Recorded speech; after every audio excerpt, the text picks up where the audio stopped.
Hi there. So I'm going to run you through 6 exercises that are really useful if you are for a baby wearing to prevent and relieve any aches and pains.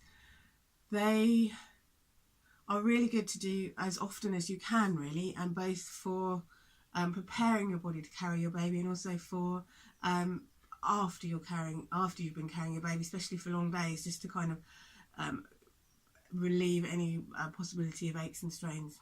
So the first one, if you follow what I do, we always do the calf stretch.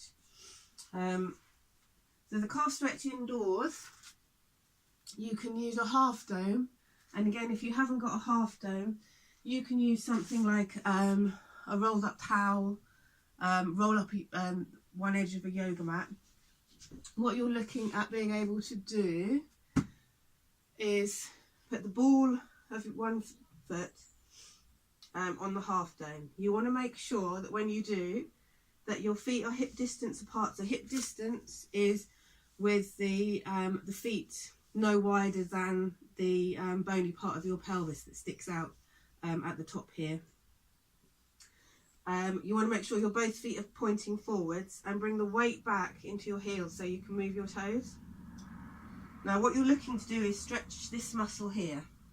So you need most of the weight in this leg that's not on the half dome, and then you can start moving the leg that's not on the half dome forwards until you feel the stretch. Once you feel the stretch, you can just wait. Just keep breathing, keep making sure the weight is back in your heels.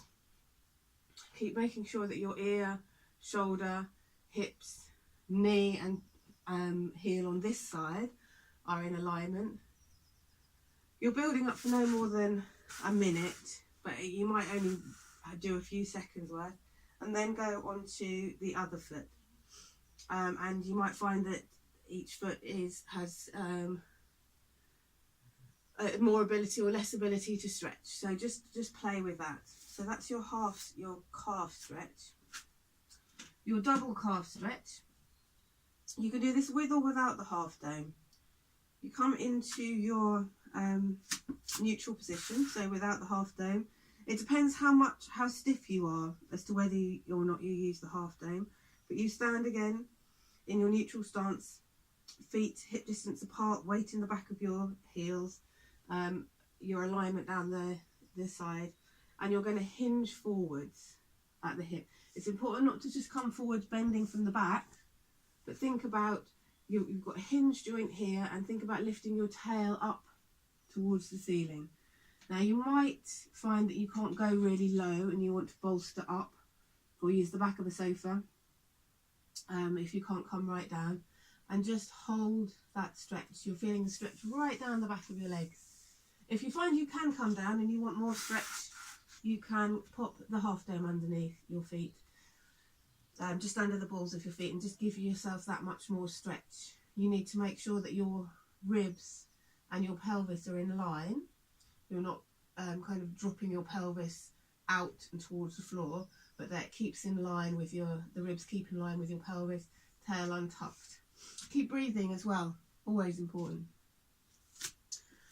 Okay, so the next exercise is a rhomboid push-up. This is fantastic for just getting some mobility and easing the stiffness in your shoulders, which obviously you get a lot of with carrying a baby. So you're going to come onto your hands and knees,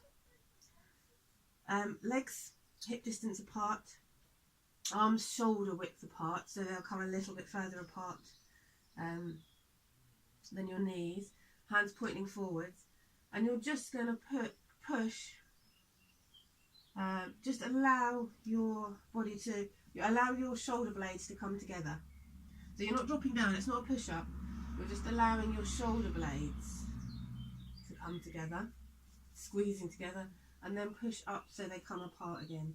So you're thinking about shoulder blades coming together as you go down, and pushing up and feel them come apart. So shoulder blades coming together and then pushing up so they come apart. The next one is floor angels. Now, if you've ever done this in the snow. This is a little bit like snow angels, you know, where you lay on your back and you do this. I'm just going to move you down, hopefully, so you can see a little bit better. One of the important things to do is to bolster. There we go. So you want to sit on the floor and make sure your thighs are touching the ground, and then keep laying back, and at the point where your thighs come off the ground is where you need to bolster. Put cushions, blankets, pillows underneath your just the tops of your shoulders and your head. Take your arms out to the sides, and you're just going to move your arms up. Easy to do that. Just move your arms up and down, and think about moving your elbow up rather than your hand, because you get a different stretch. If you try it, you get a slightly different stretch doing it the different ways, and it's using the elbow as your lead is the kind of stretch we're looking for. Lovely. Okay, the next one is you can stay in this position and we're going to do the strap stretch. So you need dressing gown, belt, if you don't have a yoga strap. Actually, I'm just going to move you up a little bit. This is a disadvantage of not having a filmer. Okay, yeah, that's better. So get a strap. You're going to hook it round the ball of your foot. Then you're going to lift your foot up into the air. Now, what you want to make sure is you don't lift it so far up that your pelvis comes off the ground. So you might find it's just a little stretch. You're getting the stretch right down the back of your legs. Flex your toes towards you, and just feel that stretch happening. And you can take it out across your midline, just so you're having a little bit of stretch. And again, you know, none of these stretches are about how much you can do and forcing your body into doing a stretch.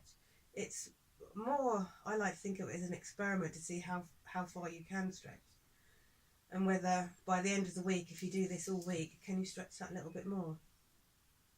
And again, you do that on both legs. You see that side. So around the ball of your foot, and then just lift up. Make sure, can you see my knee was bending there to try and avoid the stretch. So just straighten that knee and just bring the toes this way.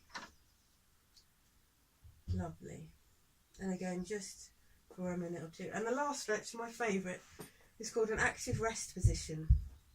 So still with your shoulders and head bolstered.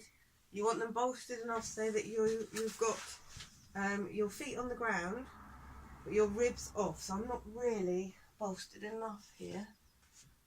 But let's just pretend. You want to be able to come into the rest position and allowing your ribs to drop towards the ground. This is an active stretch, because whilst you're laying here, really enjoying a few minutes of peace and quiet, you're actually allowing your psoas muscle to release and let go of any tension it holds. Quite an emotionally linked muscle, that one. So you can just rest here until your baby starts crying or you get jumped on by a toddler. But this is a really nice one. If you can't do any other ones, if you can set yourself up into a psoas release at the end of the day, you'll be doing yourselves a lot of favours.